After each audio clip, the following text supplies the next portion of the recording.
Hello, welcome to the Trews. In the week that it was revealed that the chairman of the Intelligence and Security Committee was prepared to take cash for access, the mainstream media is asking the most important question of the day. Edward Snowden, hero or villain? Well, he's a hero because he's prepared to risk being shot by the CIA and live in Russia for the rest of his life to expose the degree to which our governments are spying on us and always looking for more reasons to continue spying on us. Here's William Hague saying that all of us should be spied on so that we don't turn into Muslim teenage girls and join ISIS. This can be an example of why it is necessary to update the government's powers to intercept communications. And here's former Defence Secretary and current boss of all spying agencies, Malcolm Rifkin, saying that he can basically do what he wants for whoever he wants. I have to earn my income, but when I'm not doing something, I can do what I like. I'll do what I bloody well like. Give us $5,000, I'll do what you like as well. Latest Edward Snowden leak suggests the NSA and GCHQ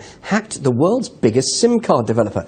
Now, this gave them access to calls and mobile data worldwide, without permission from providers. Edward Snowden has revealed the degree to which US and European governments spy on their citizens. We have seen through a sting that Malcolm Rifkin and Jack Straw are prepared to use their former contacts to commit potential skullduggery, and a secret tribunal found that the way that American and British governments are spying on us is a breach of human rights. This is the latest revelation to come out of the Edward Snowden leaks. Good old Snowden, he's just the gift that keeps giving. He's over there in Russia with a gun to his head and he's still going, and another thing. Newly released documents show American and British spies hacked into the world's largest SIM card maker, giving them access to billions of mobile phones worldwide.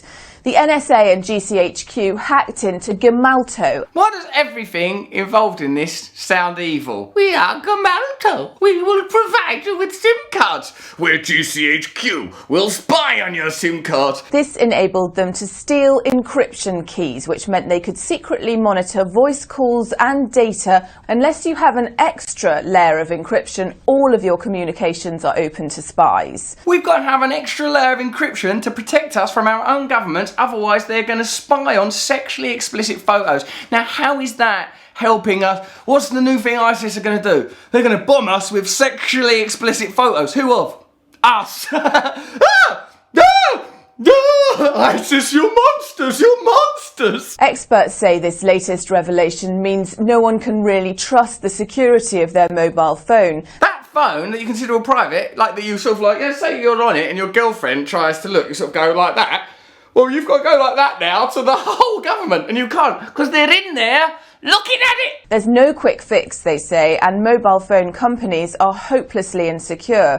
Hello, it's Nokia here. Do you like our service? Are you happy with it? Sorry, it's not good enough. It's me, isn't it? Well, my boob's too big. What about my winky boob? I'm so sorry. It's also unclear whether these attacks are still going on. This time it seems certain that the spy agencies have violated Dutch law and probably the law in other countries too. Snowden says the mere seizure of this information is in itself an abuse. Private images, records of your private life, records of intimate moments have been taken from a private communication stream and given to the government without your authorization, without any necessity. It's a violation of your rights.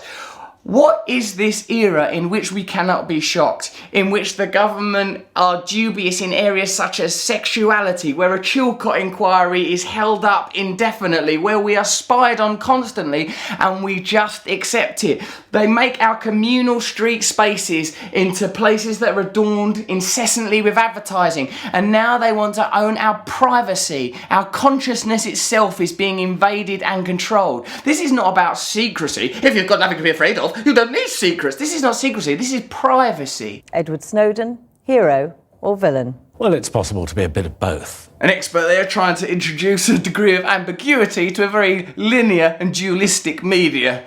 Human beings, good or bad? Babies are nice. Yes, but what about Hitler? Oh yes, it is quite complicated. Because of the disproportion with which he acted, the damage he's done is out of proportion to the well-meaning intent he might have had. So this former head of GCHQ tries to reframe Edward Snowden's bravery as something that places us all at risk.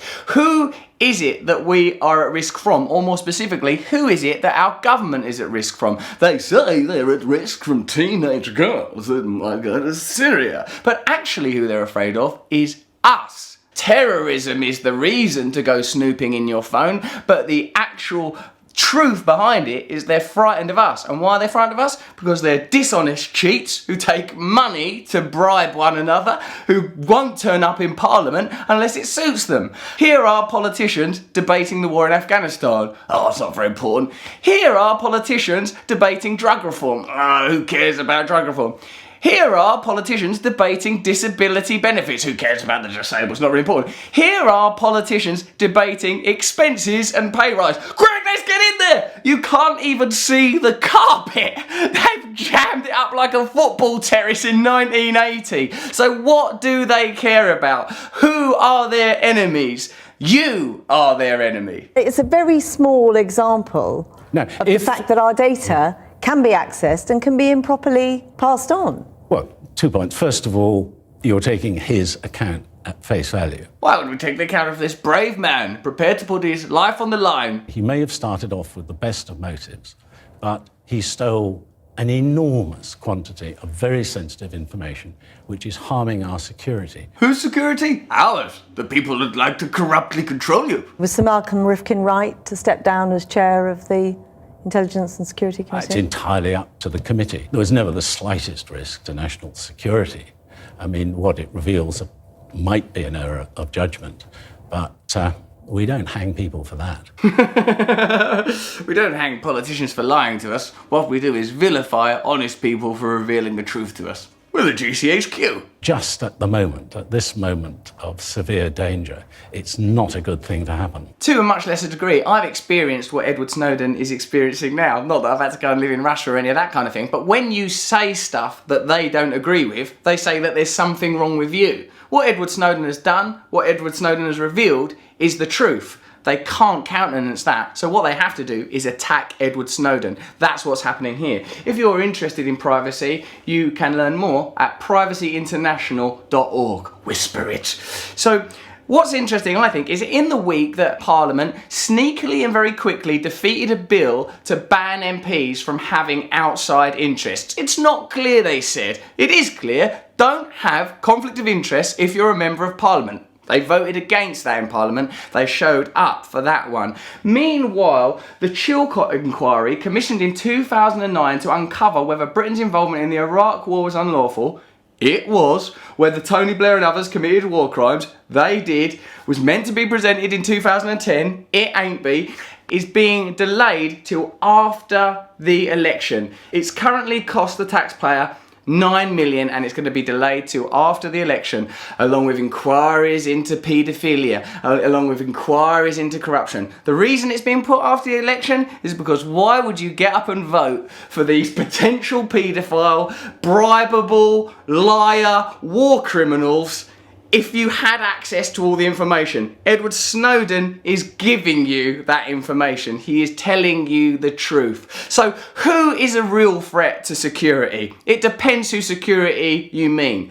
We are a threat to the security of the government because if we have the true facts, then they won't be able to carry on in the manner that they like, cozying up to big business and ignoring the needs of the people. Who is the threat to our security? It is our government. They are the threat to our security. That is some true news. Subscribe here. Be careful what you Google.